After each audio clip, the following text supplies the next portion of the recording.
یو ملګري ته تللی وم نو هلته کې ډېره کسانو هغو په خپل منځ کې جګړه کولې. یو وایي زه به یو له ورکوم، بل وایي زه به بل له ورکوم اوډ په باره کې. نو زه په مجبورن رالم تاسو مخې ته. کوشش کوئ اوټونه دي خیال کوئ، د خپل ځان هم پکې خیال ساتئ.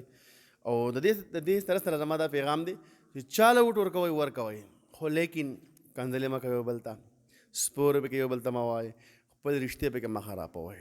دا هر څه پاتې دي او یو خفه کېږئ مه، غیبت مه کوئ. ګوره دا دوه درې ورځې کېږي، هفته به غالبا کېږي د اوټونو د دغه روان سلسله که نه. تاسو په ایمان ووایه څومره غیبتې شوي او زما ستا به څه نیکۍ نه وي، هېڅ نیکۍ نشته وروره.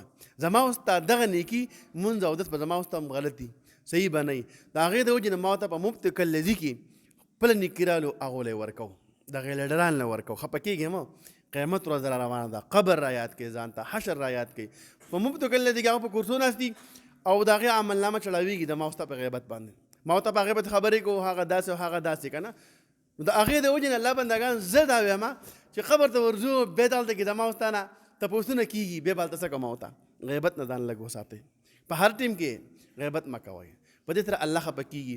او په دې کې بل نقصان دا دی که نه، تاسو نیکي وکئ، مفت کالذي کې د هغې دغه ته لاړ شي، عملنامې ته ور واوړي. الله بندګانو بیا به هلته کې پته لګي، د ورځ د حشر په ورځ به پته لګي چې هلته کې بیا هېڅ څوک په کار نه راځي، خپل عمل به په کار راځي.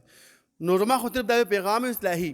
نو ستاسو خوښه ده چې په چا پسې خبرې کوئ او په چا پسې کنځلې کوئ، چا پسې سپورې وایئ، تاسو خوښه ده، منې کوم هم نه، خو اصلاحي پیغام پکې زما دا دی لږ ځان کنټرول کړو. بس د اخلاقو په اداره کې خپل کار وچلو، هر چا له ورکوئ، ستاسو د خپل زړه مرضي ده، خو لیکن رشتې پکې مه خرابوئ او د هغې ته د غیبت پکې مه کوئ او یو بل پکې